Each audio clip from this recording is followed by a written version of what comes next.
Okay, so it's July 2025, and in light of Amazon changing operating systems shortly on Firesticks and Cubes, I'm going to have a look at some great alternative Android boxes, which still allow sideloading. Now, I should point out, at the time of recording this video, all Firesticks and Cubes on sale by Amazon still do allow sideloading, and all of these Firesticks and Cubes are still going to be supported in their current form by Amazon until at least the end of the decade. However, I know some of you are keen to move on from Amazon, and that is my reason for doing these videos. So over the next, hopefully, few weeks, months, I'll be getting review units of different Android TV boxes so that I can review them, so that if you do want to make the jump to a non-Amazon system, it gives you a more of an informed choice. And if you do want me to review a certain device, let me know in the comments down below. Don't forget to like this video, share it, and subscribe to my channel. Doing these three things help us make more great videos for you. So today, to kick off, I'm going to be looking at the Walmart ONN 4K Pro, which is on sale in the USA and Canada. This is also sold in Europe, but it's rebadged, packaged as a Thomson Streaming Box Plus 270. The specifications are exactly the same as is the remote control, although the plastic of the box looks slightly different, and the Thomson Streaming Box Plus 270 is still on the Android 12 system, whereas the ONN 4K is upgradable to Android 14, although this may be a blessing for some, as the Android 14 system apparently is having problems with interlacing issues. So it may be a blessing for some of us that like watching interlaced TV shows. So anyway, back to this box. The ONN 4K supplied by Walmart can only be activated within the country it was originally intended for, i.e. the USA or Canada. This is due to region restrictions put in place by the manufacturer to control the unauthorized distribution of these devices outside of the countries they were intended for. I've made a video which shows you how you can activate the device outside of these countries, but it does require an external VPN to the device, which may require extra hardware. Also, there is a possibility that this could be blocked in the future. So the device itself, it feels very well made, with heavy duty plastic on the bottom and grey fabric covering the speaker on the top, and that fabric is reinforced by plastic underneath it. Now, there is a square rubber foot on the base, which is handy because it stops the device from rolling around or moving around on a desk, but it also prevents the unit's plastic from scratching whatever you're putting it on there. Now, just having a look over the unit, you've got there on the back the power socket. Sorry, I'll turn that round. You've got a USB 3 socket just there, HDMI socket, and a 10100 Ethernet port. You've also got a reset switch that you can push if you want to reset it back to factory settings. On the front, you've got a Find My Remote button, so you can push that, and then your remote, there you go, will ring and a little light will flash on it, just in case if you've lost your remote control down the back of the sofa, you can find where it is. While I'm on that subject, you can also talk to this. It is a Google device as well, so you can give it commands. So you can say to it, "Okay, Google, find my remote." Okay, locating the remote. And there you go.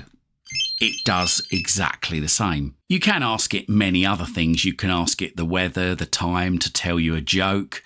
You can even get it to pause and play videos, which I'll show you in a minute. But back to this unit itself. So what's it got inside it? So the processor is a quad-core Logic S905X4 Cortex A55 processor running at 2 GHz. The graphical processor unit is a Mali G31 MP2. The RAM is 3 GB. Storage is 32 GB with approximately 21 GB usable. the TV system, sorry about this, my cat has decided to walk over the desk. She wants to say hello. Okay, you've had your 5 minutes of fame.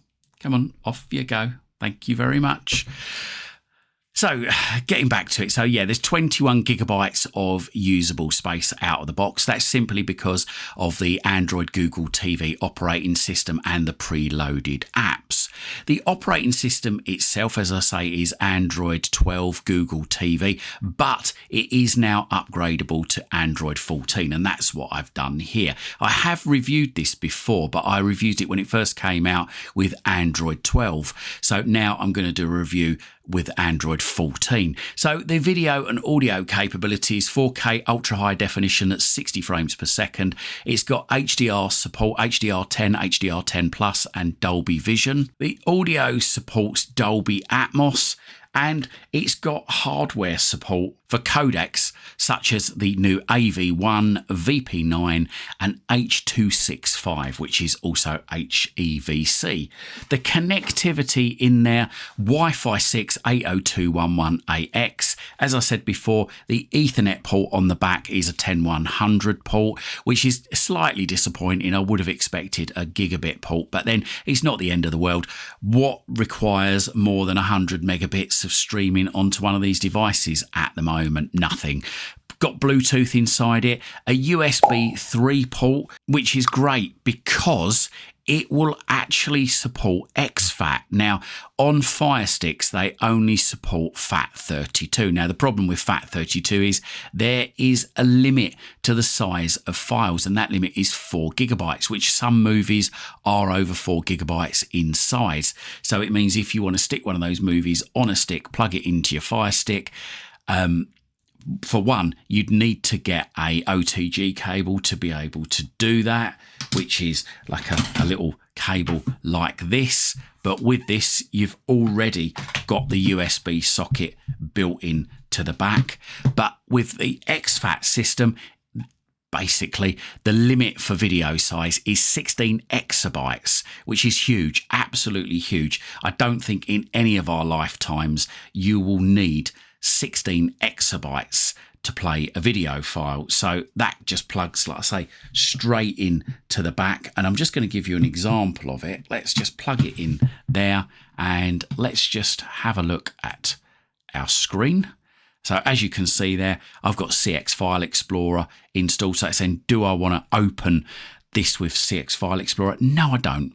No, but what I do want to open it with is VLC player, because I've got a couple of little movies on here. So let's just go down to the disc. This is the USB disc. My USB is called disc.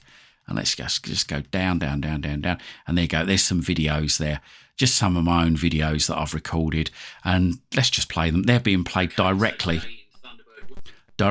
off of the USB stick that I've plugged into the system. I have got films that I usually take away with me, but obviously I can't play those on this platform. So I'm just showing you the actual system itself working just with one of my example videos. So going back, let's have a look at the remote. So the remote itself has got a power button, which means you can actually program it to control your TV, to turn your TV on and off. It's also got volume and mute, which again, you can program these to control your TV. You've got this star button here. Now this star button is great because it means that you can program that button to open any app. It won't do side-loaded apps, but you can program it to open any app in your app store. I think with mine, what I've actually done is I've programmed it to open Downloader. So if I just push that star button, hopefully I think, yeah, go Downloader opens. So that's like a button there, a quick shortcut button device. It also can be set to go to Google Home devices. It can, like I've done at the moment, I've set it to download, to open a favorite app, or it can be used to control device inputs on your TV. So it's quite a flexible button. So going along the other buttons there, you have got this is a profile button. So you can go to your account or add another account or manage your accounts. You've also got a button there which takes voice commands. So you can just push it and say, what's the time in London? You can ask it any question, doesn't have to be that. There you go, that just gives you an example. You've got a settings button there, so when you press settings, that takes you to the settings sidebar, and then you can go into all settings there. You've obviously got the circle there, which controls going up, down, left and right. And as you can see, I mean, the device itself is pretty quick. There's a couple of little delays there, but it's very, very minimal. I mean, a lot of people have said how good this device is and how cheap it is compared to something like a Nvidia Shield. So you've got your back button to go back a step, or if you're back at the main menu, to go to the screensavers. You've got the home button, press that, that takes you back to the home, and you've got a TV button, which again, you can customize that if you want to, or it will take you to live TV if that is available in your region. Like I say, you've got the volume buttons there that controls your TV. You've got mute. If you're using channels on your TV, live TV channels, you've got the up down button there. You've also got the 4 buttons just here, which are YouTube, Netflix, Disney Plus and Paramount. The great thing about this device as well is that you can get a third-party app called Button Mapper, which will allow you to change the functions of those 4 remote buttons and other buttons too. Another great thing you can do is you've got hands-free control, so you can ask for video. So for instance, I'm going to ask for one of my videos.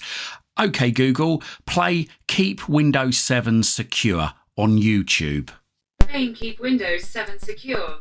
Install 2025 Windows updates on Windows 7. On YouTube for Android TV. There we go. It's actually playing my video, and I haven't had to touch any buttons on that remote control to do that. So the actual Smart Hub functionality is quite limited. It doesn't have the full Nest capabilities, but it's pretty good.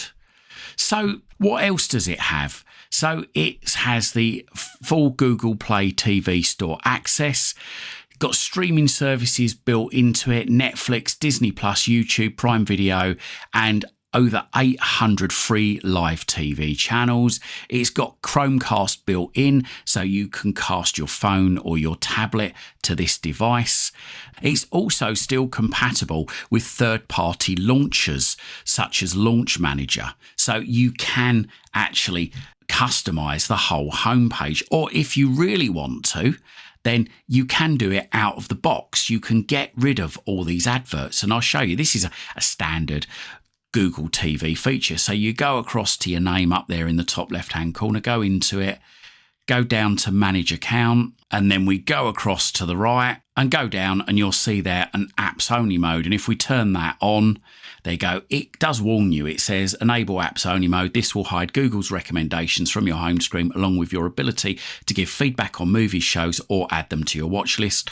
Previously purchased titles from Google Play will not be accessible, but can be cast from your phone or Google TV or YouTube mobile app. You can access all the apps installed on your device, and non-personalized feature content will be shown. Search and Google Assistant will be disabled in this mode. So if we turn that on, if we accept those agreements, we turn that on and we go back to the home screen, as you will see, there we go. We have just got simply all of our apps and very, very few advertisements. There's just that one advertisement there at the top, but that's it, just a simple mode. And that is standard actually of Google TV. It's not it's not specific to this device. So whilst these boxes are not as powerful as the Nvidia Shield, they are very, very snappy to use. As you can see here, as I'm scrolling round, it's very, very responsive. And with AV1 hardware decoding built in, and HDR10 and Wi-Fi 6 support, the price tag of 75 Canadian dollars or for $44.73 US dollars, they are a quarter of the price of the Shield and are still perfect for streaming. I think the only real advantage the Shield has over this is you've got a gigabit port, which, to be fair, don't think anyone is going to likely to see any extra benefit from having a gigabit Shield in 2025 and not for the foreseeable future. Also, if you do gaming, yeah, no doubt about it, that is what the Shield was originally designed for, was gaming, and the processor and the graphical processing power of the Shield are far, far better for gaming. But in terms of streaming, this device matches everything and more that the Shield can do at, like I say, a quarter of the price. So there you go. That is my review of the ONN 4K Pro. This, like I say, is only available in the US and Canada and is only activated in the US and Canada. So please, please, if you're outside of the US and Canada and you want one of these, don't buy one from a third-party seller or from Walmart Direct, because there is a chance that you won't be able to activate it. As I say, I have done a video which shows you how to get around this, but I don't know how long it's going to be before ONN do actually block this way of getting around this. And as I say, I hope to do a few more videos on these on different Android boxes. If you've got a suggestion for a box that I can review, then please let us know in the comments down below. Equally, if you're a manufacturer of an Android box and you want me to review your unit, then please get in touch with me. I'm on X at CWTEK. Get in touch with me. Let's have a conversation. Thanks very much for watching. I hope you liked this video, and if you did, consider hitting that thanks button and making a donation to this channel. Or if you can't do that, then have a look in the description down below. We've got some great links down there for you to various things, including my Amazon shop, which contains all the things I love at the moment on Amazon: Fire TV sticks, Fire TV cubes, and VPNs. Buying, subscribing, and donating really does help support this channel. It helps me to be able to dedicate more time to spend researching to bring you these great videos. And whilst you're at my YouTube channel, why not stick around? I've got thousands of other videos for you right here, right now, covering all sorts of subjects. Hopefully whilst you're here, you're going to find something to educate you, entertain you, amuse you, and maybe even save you some time and money. And if you do see any videos that you think your friends, your family, or your work colleagues might like to see, then please don't forget to share these videos on your social media timelines. You can check me out on X. I'm at CWTEK. You can also check out my website. It's cwtek.co.uk. Thanks for watching, and speak to you again soon.